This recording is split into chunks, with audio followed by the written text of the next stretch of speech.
Hey, I want to ask all y'all to forgive my appearance. It's been a long night, as you can imagine.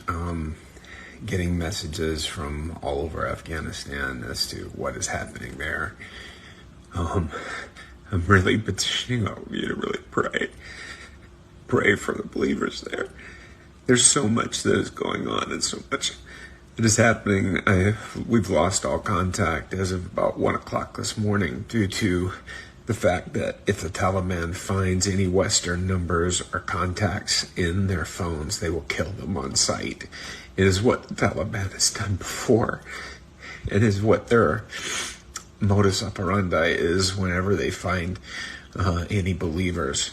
All believers in the country will be killed by the Taliban. They are not looking for converts at this point. They're looking for extermination of Christians. And despite what I just watched, one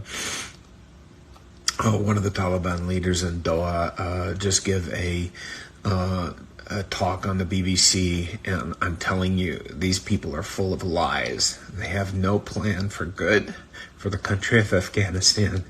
They only have harm and destruction in their path. And they will implement, they say that they are only implementing basic head coverings for women. It is a lie.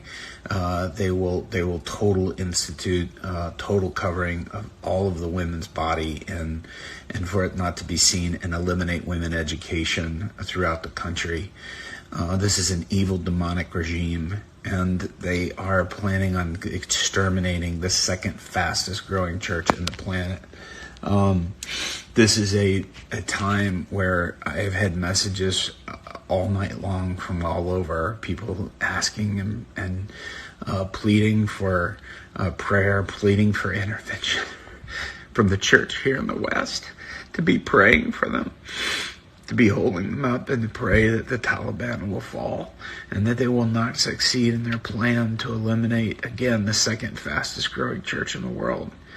I want to ask all of you to please ask your churches, every prayer group you know, share my post that we put on. I'm pleading with you to pray, and we saw it happen in Bamiyan as we petitioned for people to pray that the Taliban would not enter Bamiyan. They did not enter Bamiyan by the grace of God, and so we need to see them not enter Kabul and to see it stopped and blocked.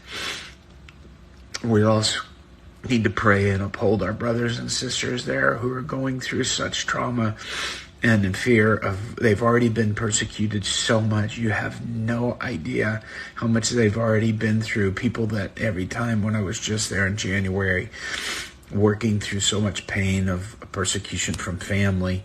And so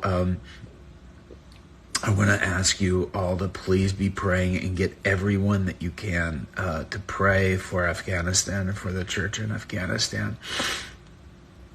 Again, we currently have lost communication with the believers there, but they will resume. I assure you, somehow, some way, we will find a way. Our government has thrown Afghanistan to the wolves.